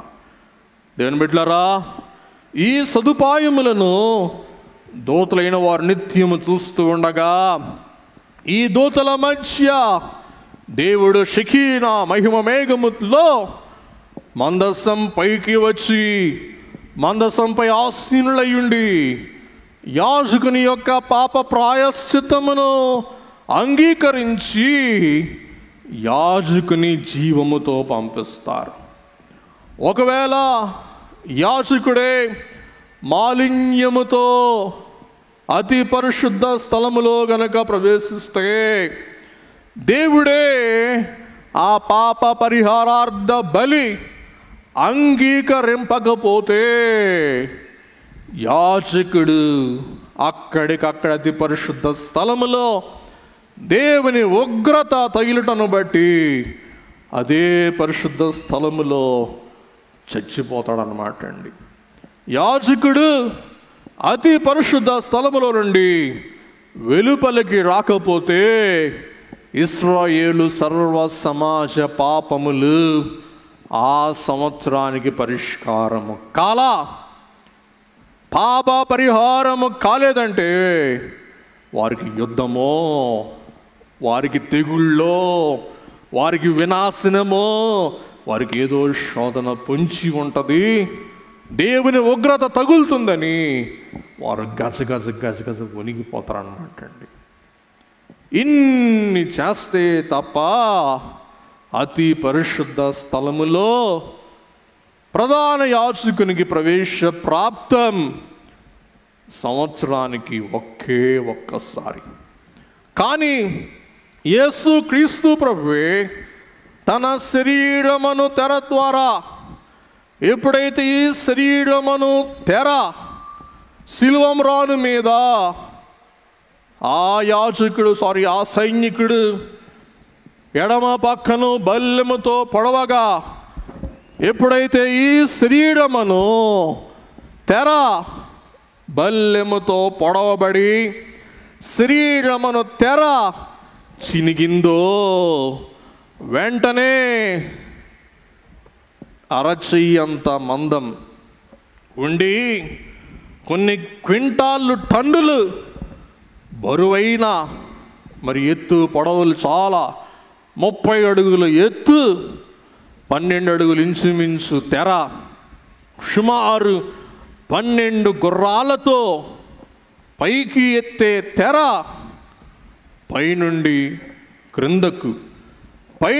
క్రిందకు ప్రభు బల్లె పోటు సమయమందు బల్లెం పొడవబడింది, ఆకాశము నుండి తెర చింపబడింది. ఆ తెర చింపబడుట, ప్రభు ప్రక్క పొడవబడుట, రెండు ఒకే పర్యాయములు జరిగింది. తద్వారా తన తెర చేల్చబడుటను బట్టి అతి పరిశుద్ధ స్థలపు తన శరీరం చేల్చబడుటను బట్టి అతి పరిశుద్ధ శరీరం దేవాలయంలో ప్రవేశించుటకు ఉన్న తెర చినగటం బట్టి మనకు మార్గం సరళమైంది. యేసు శరీరమే అతి పరిశుద్ధ స్థలములోనికి మార్గం సరళం చేసింది. యేసు శరీరం ద్వారా మార్గం సరళం. ఈ మార్గం సరళమైనందున మనం సజావుగా చనువుగా పదే పదే మన గృహంలో అయినా మన దేవాలయంలో మన సన్నిధిలో అయినా అతి పరిశుద్ధ స్థలములోనికి యాజకులం వలె మనం సమీపించుటకు యేసయ్య మనకు చనువు దయచేశాడు. అసలు విషయానికి వస్తున్నాను, అందుకే ఎంత వివరం చెప్పాను. అసలు విషయం అదేమనగా ఈ తెర అతి పరిశుద్ధ స్థలములో ఉన్న మహిమను దాచిపెట్టేసే తెర. ఆ మహిమ లేసమంతైనను బయటికి వెళ్ళకుండా అడ్డుకునేదే ఆ చెయ్యి మందవంతటి తెర. ఇక్కడ మీరు ఒక సత్యం గ్రహించాలి. యేసుక్రీస్తు ప్రభు కూడా శరీరమందు దైవత్వం కలిగి ఉన్నారు. ఆయన శరీరములో దైవత్వం ఇమిడి ఉన్నది. ఈ దైవత్వం ఇమిడి ఉన్న శరీరమే తోలు ద్వారా చర్మము ద్వారా కప్పబడి ఉన్నది. ఈ లోపల దాచబడిన మహిమ కాంతి, ఆ మహిమ జ్యోతి రూపాంతర కొండపైన యేసుక్రీస్తు ప్రభువే ప్రార్థిస్తూ ఉండగా ఈ శరీరములో ఇమిడి ఉన్న దైవత్వం తన చర్మములో నుండి బయటకు ప్రకాశిస్తూ ఉండగా ఆ శరీర ప్రకాశత వస్త్రములలో నుండి బయటకు ప్రజ్వలిల్చుండగా ఆయన వస్త్రములు శరీరములో ఉన్న దేవత్వమును చర్మము దాచలేక, చర్మములో ఉన్న వెలుగును వస్త్రములు దాచలేక, లోపల ఉన్న మహిమ చర్మములో నుండి జొరబడి వస్త్రములలో నుండి బయటకు వచ్చినప్పుడు పేతురు, యాకోబు, యోహానులు అప్పుడు ఆ దైవత్వం యొక్క పరిపూర్ణత, తేజోమయ కాంతి వారు చూస్తారు. అప్పుడు వారు తెలుసుకుంటారు, ఈయన మన వంటి మానవుడు కాదు, ఈయన దైవాంశ సంభూతుడు, ఈయన దేవుని కుమారుడు అని గ్రహిస్తారు. కాబట్టి పౌలు గారు అంటారు, ఓ వివేక హెబ్రీయులారా, మీ దేవాలయంలో ఉన్న అతి పరిశుద్ధ స్థలమే ఏదో కాదు, ప్రభు దేహం. ఎప్పుడైతే తెర చినిగిందో అప్పుడే ఆయన దేహములో ఉన్న కాంతి ప్రకాశించింది, ప్రజ్వరిల్లింది. అలాగే దేవాలయ తెర చినిగింది, ఆయన సన్నిధిలోనికి మనకు ప్రవేశం ప్రాప్తించింది. ఈ మూడు ఒకేసారి సంభవించుట పౌలు గారు తెలియజేస్తున్నాడు. కాబట్టి మీ దేవాలయమైనా, మీ దేవాలయ యాజకత్వమైనా, మీ దేవాలయ అతి పరిశుద్ధ స్థలమైనా అన్నీ దేవాలయము కంటే గొప్పవాడై ఉన్న యేసయ్యలో ఇమిడి ఉన్నాయి, యేసయ్యలో ప్రతిబింబిస్తూ ఉన్నవి. కాబట్టి ఓ అవివేక హెబ్రీయులారా, ఎంతకాలం మీ యూద మత ఆచారముల తట్టు మీరు దృష్టి సారించి ఆచారముల యొక్క పరిపూర్ణ నెరవేర్పై ఉన్న యేసుక్రీస్తు ప్రభువును విస్మరిస్తారు. మీకేమైనా మెంటల్ పుట్టిందా అని పౌలు గారు వారిని ఖండించుట, గద్దించుట మనం చూస్తున్నాం దేవుని బిడ్డలారా. కాబట్టి ఓ హెబ్రీయులారా, ఇంత గొప్ప యాజకత్వ నెరవేర్పు, ఆజ్ఞల నెరవేర్పు, విధుల నెరవేర్పు, నిజ బలియాగమై ఉన్న యేసుక్రీస్తు ప్రభువుని మీరు విసర్జించి, విస్మరించి, మీరు విడిచిపెట్టి, మీకు కలిగిన శ్రమలు బట్టి, నిందలు బట్టి, అవమానములు బట్టి, అవహేళనలు బట్టి వెనక్కి వెళ్ళిపోతారా అంటారనమాట అండి పౌలు గారు. దేవుని బిడ్డలారా, ఒక భక్తుడు ఇలాగ తెలియజేస్తూ ఉన్నారు. మొదటిది ప్రజెంట్ అప్రోచ్, ప్రస్తుత రాక. ఇవన్నీ పౌలు గారు తెలియజేస్తున్న మాటలే. Present approach. రెండవది పర్పెచువల్ యాక్సెస్, అనగా నిరంతరమైన ప్రవేశ ప్రాప్తం. మూడవది పర్ఫెక్ట్ అష్యూరెన్స్, అనగా సంపూర్ణమైన భరోసా. యేసు ప్రభువును బట్టి మనము దేవుని వద్దకు వెళ్ళుటకు ఆయనే మార్గం సరళము చేశాడు. ఎందుకయ్యా మీకు మళ్ళా పాతకాలపు ఆచారములు, పాతకాలపు బలులు, బలి యాగములు, హోమములు, యాగాలు ఎందుకయ్యా హెబ్రీయులారా అంటారు. తర్వాత ఇవన్నీ ప్రభు ద్వారా మనకు సంప్రాప్తమై ఉండగా, number 1, let us draw near. మనమందరం కూడా ఒకరితో ఒకరం సమీపించుకొని మనమందరం కలిసి ప్రభువును సమీపించుదుమో. అందుకే దేవుని రాస్తారు, వచ్చి వేసిన దేవుని సభకు అందరం ఆడదాం. వచ్చి వేసిన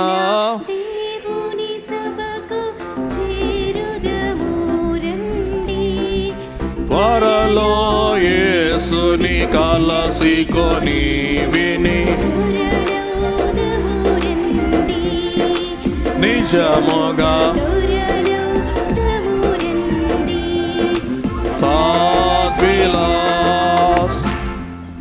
సమీపించుదాం. Let us draw near, let us of communion. మనము సమీపించుదము సహవాసము యొక్క మనం. తోమా ఒంటరివాడై, తుంటరివాడై యేసయ్య పునరుద్ధానం విశ్వసింపలేక మడ్డి అవిశ్వాసం పొందుకున్నాడు అంటారనమాట అండి దైవజనులు. మడ్డి అవిశ్వాసం, ఒంటరితనం బట్టి పొందుకున్న తోమా గారి యొక్క విశ్వాసములో పేరుకున్న మడ్డి పరిహారము చేయు నిమిత్తం యేసు ప్రభువే స్వయముగా దిగివచ్చి ఒంటరితనం బట్టి తోమా పొందుకున్న మడ్డి అంతటిని తీసివేసి తోమాకు నూతన విశ్వాసం ప్రసాదించటను బట్టి తోమా అంటాడు, నా ప్రభువా, నా దేవా. ప్రభువా అనే మాట మొట్టమొదటిగా వచించిన వారు తోమా. లెట్ us డ్రా నియర్, సహవాసము యొక్క మనం. రెండవది let us hold fast, let us of commitment. గనుక మనం నిశ్చలముగా దేవుని వాగ్దానములను పట్టుకుందాం. మనము నిశ్చలముగా పట్టుకుందాం నిబద్ధత యొక్క మనం. మూడవది మనం చూస్తే లెట్ us కన్సిడర్, మనల్ని మనం పురికొల్పుకుందుము, పరిగణించుట యొక్క మనం. ఒకసారి ముందు పెట్టేసి నెంబర్ 1 సహవాసం యొక్క మనం. నెంబర్ 2, నిబద్ధత యొక్క మనం. మూడవది, పరిగణించుట యొక్క మనం. ఈలాగున మనం మనం మనం. కాబట్టి మనం సహవాసములో మనం ఒకరినొకరం కలుసుకొని మనమందరం యేసయ్యను కలుసుకోవాలి. అందుచేతన 25వ వచనంలో అంటారు, మీరు ఇతరులు మానుకొనుచు ఉన్నట్లు సహవాసము చెయ్యుట మానవద్దు. మీరు సహవాసమును మానారా, మీరు విశ్వాసములో కృషించిపోతారు, విశ్వాసములో వెనక్కి తగ్గుతారు, మీరు నశించిపోతారు. ప్రిపేర్డ్. దేవుని బిడ్డలారా, ఒక సైనికుడు యుద్ధములో భయంకరముగా వేధింపబడి బాధింపబడి మరణ భయల మీద లేక మరణ శయ్య మీద మరణావస్థలో ఉండి మూలుగుతున్నాడంట. నేనే ఇక్కడే ఉన్నాను అంటున్నాడంట. వీడికేదో పిచ్చి పట్టింది, వీడికేదో వెర్రి కేకలేస్తున్నాడు.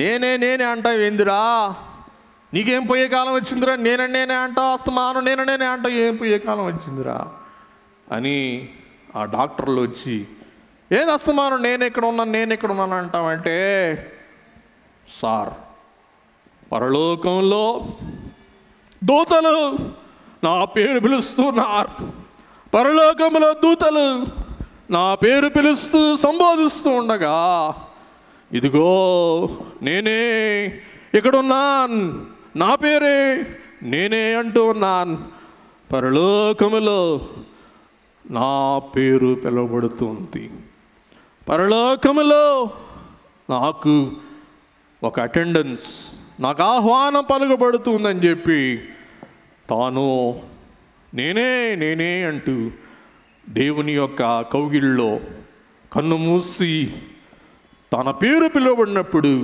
పరలోకపు నిత్య రాజ్యములో ఆ కుడివైపున దొంగ వలె చేరుట మనం చూస్తూ ఉన్నాం. అందుకే భక్తులైన వారు చావుపాటు కాదండోయ్, ఇది మేఘారోహణ పాట, పరలో పిలుపు బట్టి పాట. కాబట్టి 2 చరణాలు మనం పాడుకొని ముగింపులోకి వెళ్ళిపోదాం.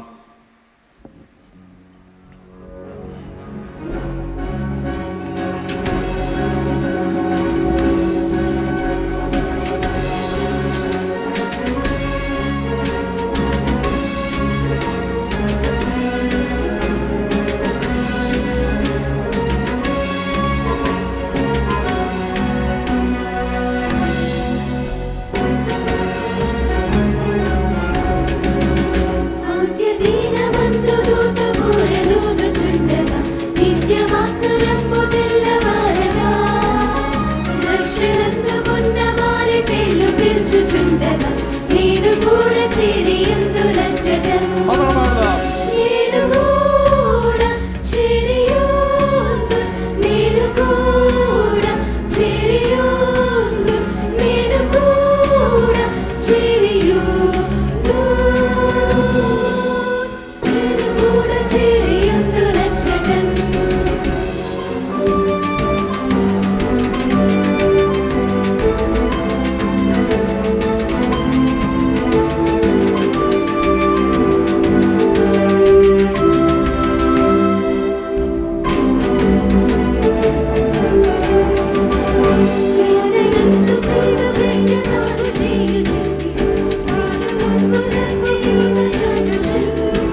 అందరం ఒక్కసారి ప్రభువు పరలోకం నుండి ఎప్పుడు పిలుపు పిలిచినా, దేవా ఇక నా టైం అవ్వాలా, నా టికెట్ అప్పుడే బుక్ అయిపోయిందా, నేను ఇంకా చాలా పనులు ఉన్నాయి.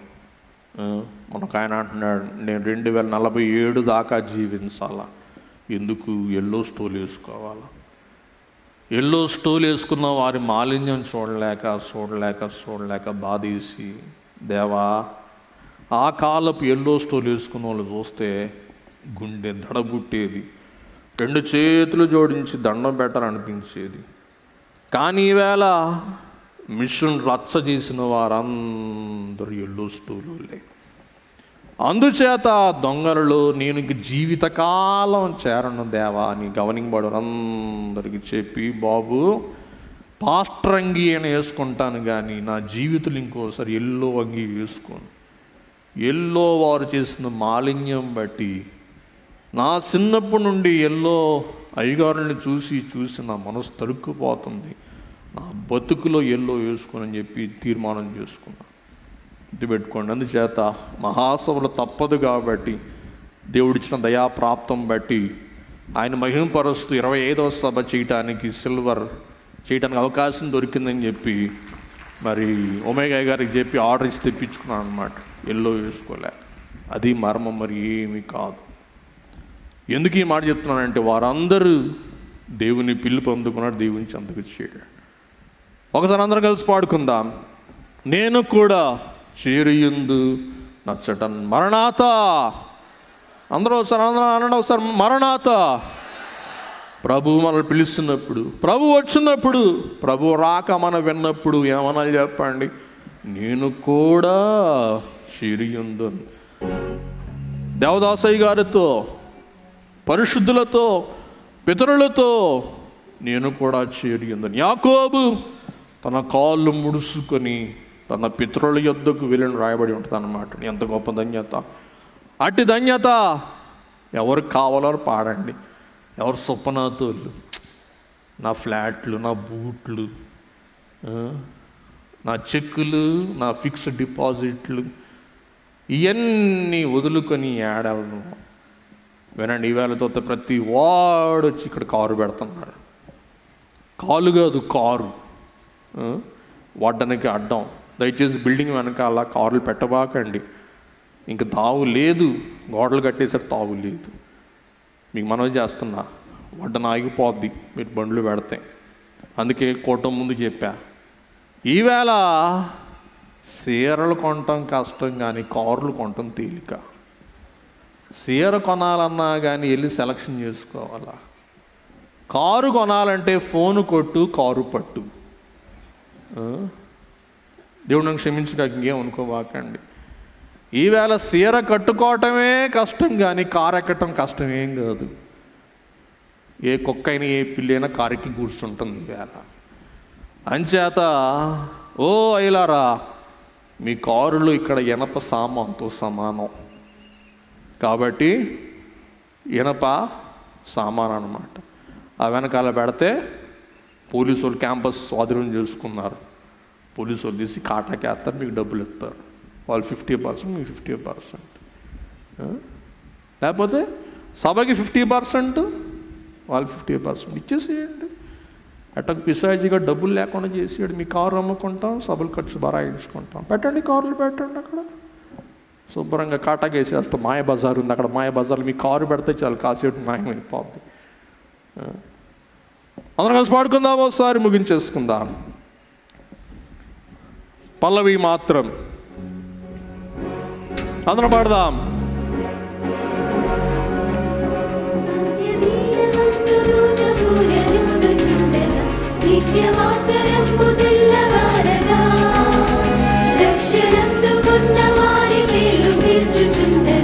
నేను కూడా చేరియుందు నచ్చట. అందరం పాడదాం. నేను కూడా చేరియుందు, నేను కూడా చేరియుందు, నేను కూడా చేరియుందు, చేరియుందు నచ్చట. Thank you. విశ్వాస భ్రష్టత్వము యొక్క దిగజారుడు మెట్లు చూసుకొని ముగించేసుకుందాం బాబు. విశ్వాస భ్రష్టత్వం ఎలాగూ సంభవించును? ఈ విశ్వాస భ్రష్టత్వం 1 తిమోతి పత్రిక 1వ అధ్యాయం 19వ వచనం, మట్టి మనస్సాక్షి కొందరు త్రోసివేసి విశ్వాస విషయమై ఓడ బద్దలైపోయిన వారి వలె చెడి ఉన్నారు. హెబ్రీ 3:12 విశ్వాస భ్రష్టత్వ హెచ్చరిక. సహోదరులారా, హెబ్రీ 3:12 సహోదరులారా, జీవము గల దేవుని విడిచిపోవునట్టి విశ్వాసము లేని దుష్ట హృదయం మీలో ఎవని ఎందైనను ఒకవేళ ఉండునేమో అని జాగ్రత్తగా చూచుకొనండి. పోయేవాళ్ళు పోయేవారితో మనం ఉండొద్దు. జీవము గల దేవుని విడిచిపోవునట్టి విశ్వాసము లేని దుష్ట భ్రష్ట హృదయం మనలో ఎవని ఎందైనను ఒకవేళ ఉండునేమో అని జాగ్రత్తగా చూసుకుందాం. 2 పేతురు 2:20 వారు ప్రభువైన రక్షకుడైన యేసుక్రీస్తు విషయమైన అనుభవ జ్ఞానము చేత ఈ లోక మాలిన్యములను తప్పించుకొనిన తరువాత మరలా వాటిలో చిక్కుబడి వాటి చేత జయింపబడని ఎడల వారి కడవరి స్థితి మొదటి స్థితి కంటే మరి చెడ్డదగును. విశ్వాస దిగజారుడులో మొదటి మెట్టు దేవుని తట్టు వీపు తిప్పుట. ఏం చెప్పండి? దేవుని తట్టు వీపు తిప్పుట. మీరు ఎంతమంది చిన్నప్పుడు డ్రామా వేసారు నాకే తెలియదు. డ్రామా వేసేవారు ఎప్పుడు ఏం చేయకూడదు? ఈపు చూపించకూడదు. కాబట్టి మనము దేవుని సన్నిధానమునకు ఎప్పుడు కూడా ఏం చూపించకూడదండి? వీపు చూపించకూడదు. నెంబర్ 1 వెనుక తట్టు చూచుట. లూకా సువార్త 9వ అధ్యాయం 62వ వచనం, యేసు నాగటి మీద చెయ్యి పెట్టి వెనుతట్టు చూచువాడెవడును దేవుని రాజ్యమునకు పాత్రుడు కాడని వానితో చెప్పెను. విశ్వాస దిగజారుడి యొక్క మొదటి మెట్టు వెనుక తట్టు చూచి దేవుని తట్టు వీపు త్రిప్పుట. నెంబర్ 2 వెనుకంచ వేయుట. వెనుక తట్టు చూచుట, వెనుకంచ వేయుట. వెనుకంచ అనండి అందరూ ఒకసారి అనండి. ఆహా, ఎంతమంది అంటే ఎంత శబ్దం రావాలా? ఆదివారం గుడికి వస్తావా? శుక్రవారం మందిరంకి వస్తావా? మహాసభలకు వస్తావా? ఎంత బాగుందో చూసారా సౌండ్? మీకు మిమిక్రీ చేత కాదా? రోజు చేసి మిమిక్రీ. బైబిల్ చదువుకో, ప్రార్థన చేసుకో, ఉదయాన్నే లే. వెనుకంచి వేయుట, వీపు దేవుని తట్టు చూపించుట, వెనుకంచి వేయుట. చదువుకుందాం. హెబ్రీ 10:38 నా ఎదుట నీతిమంతుడైన వాడు విశ్వాస మూలముగా జీవించును గాని అతడు వెనుక తీసిన ఎడల అతని యందు నా ఆత్మకు సంతోషముండదు. నెంబర్ 3 వెనుక తీసుకొనుట. శిష్యులైన వారనేకులు యోహాను 6:66 మనం చూస్తే చాలా బాధాకరమైన విషయం అన్నమాట అండి. అప్పటి నుండి ఆయన శిష్యులలో అనేకులు వెనుక తీసి మరి ఎన్నడూ ఆయనను వెంబడింపలేదు. దీని వలన వచ్చు పరిమాణము లేక పరిణామము భయంకరము. యెషయా 68:12 వెనుకకు మొగ్గి వెరగబడి చిక్కుబడి పట్టబడుట. వెనుకకు మొగ్గి విరగబడి, చిక్కుబడి, పట్టబడుట. ఇంకా దీనికి విరగొట్టుకోలేరు, చిక్కులు తీసుకోలేరు, కట్లు తెంచుకోలేరు. వాక్యం యెషయా 68:12. అయినను వారు విననొల్లరైరి, కావున వారు వెళ్ళి వెనుకకు మొగ్గి విరగబడి, చిక్కుబడి, పట్టబడునట్లు అయిపోయాడు. వినండి, ఎంతమంది ఏర్పాటు బయలు మిషన్ విడిచారో వారి గతి ఇదే.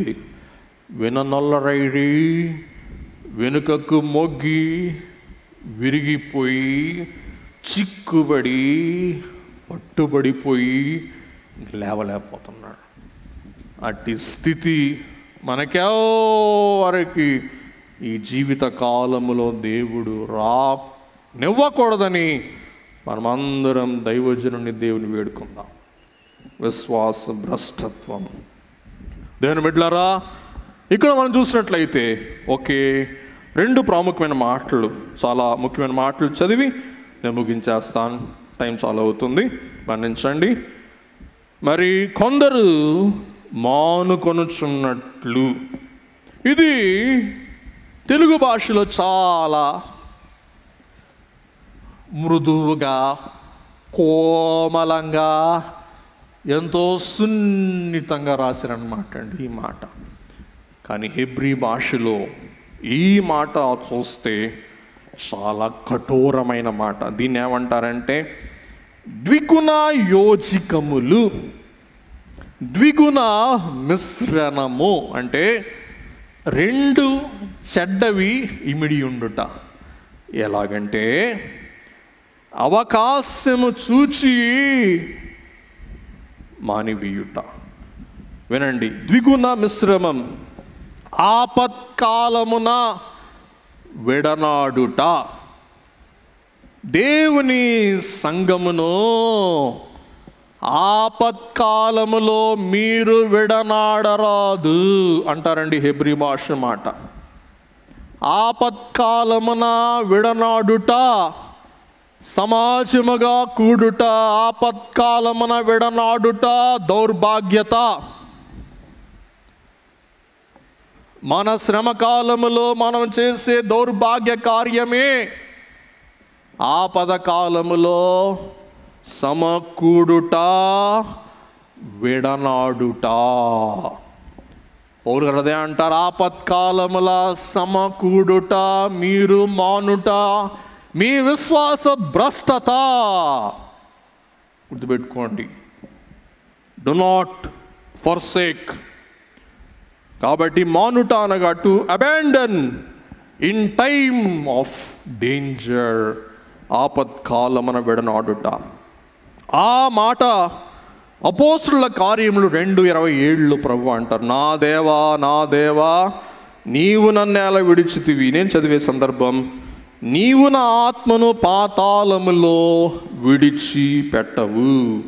2 తిమోతి 4:10 దేమా ఇహలోకమును స్నేహించి నన్ను ఆపత్కాలమున విడనాడి దెస్సలోనికైకి వెళ్ళిపోయాడు. నా ఆపత్కాలమున నన్ను విడనాడిన ద్రోహి దేమా అంటాడండి పౌలు గారు. అలాగే హెబ్రీ 13:5 ధనాపేక్ష లేని వారై మీకు కలిగిన వాటితో తృప్తి పొందియుండుడి, నిన్ను ఏమాత్రము విడవను. దేవుడు అంటారు, నిన్ను ఆపత్కాలమున విడిచి పెట్టను. I will not abandon you in time of danger. నీ ఆపత్కాలమున నేను నిన్ను ఎడబాయను అంటాడండి దేవుడు. ఆపత్కాలమున మనలను విడనాడని దేవుని మన ఆపత్కాలములో మనము విడనాడుట, సహవాసమును మానుట, మనకు ఎంత శ్రమ ఉన్నదో అంత మిక్కుటముగా సహవాసము చేయవలసిన బాధ్యత మనపై ఉండగా మనము సహవాసం మానుట ఒక విశ్వాస భ్రష్టత. ఇంకొక మాట చెప్పి ముగించేస్తాను. అదేమనగా మరి ఒక మాట కనబడుతూ ఉన్నది. అదేమనగా మీరు సమాజముగా కూడుట, ఇది కూడా ద్విగుణ యోజికము. ఇది ఏమని రాయబడి ఉంటుందంటే, సహోదరులారా 2 తెస్సలోనిక 2:1, ప్రభు దినమిప్పుడే వచ్చి ఉన్నట్టుగా ఆత్మ వలనైనను మాట వలనైనను మా యొద్ద నుండి వచ్చినదని చెప్పిన పత్రిక వలనైనను ఎవడైనను చెప్పిన ఎడల అవర్ గ్యాదరింగ్ టుగెదర్ అంటూ హిమ్. ముగించేస్తున్నాను. మనము ఒకరితో ఒకరం కూడుకుందాం, మనము కలిసి దేవుని యొద్ద సమకూడుదాం. మనం ఒకరితో ఒకరం కూడుకుందాం, మనమందరం సమిష్టిగా ఎవరి యొద్ద కూడుకుందాం చెప్పండి? దేవుని యొద్ద కూడుకుందాం. ఒక జోక్ చెప్పి ముగించేస్తున్నది ఏంటంటే, ఒక పిల్లగాడ అంటండి ఏదో తప్పు చేశాడంట. తప్పు చేస్తే వాళ్ళ అమ్మ నాన్నలు, వాళ్ళ అన్నలు, అక్కలు వాడికి పనిష్మెంట్ ఇచ్చారంట. రేయ్, నువ్వు వాళ్ళ బల మీద కూర్చోబాక, నువ్వు పోయి కింద కూర్చో, నీకు కింద ప్లేట్ ఇస్తాం, నీ పనిష్మెంట్ అది, ఆ కింద కూర్చొని తిను అంటే అంత ఎడంగా కింద కూర్చొని వాడు నొసుకుతున్నాడు అంటండి.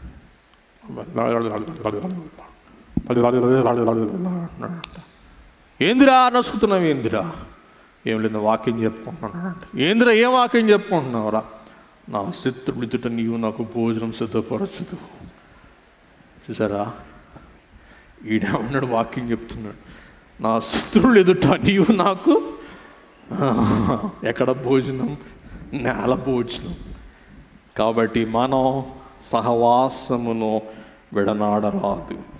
కాబట్టి లూకా 2:42, ఆయన 12 ఏళ్ల వాడై ఉన్నప్పుడు మరి కొందరు మానుకొనుచున్నట్లు కష్టం లేక మేనర్. కొంతమంది అలవాటు ఏంటంటే మానేయటం.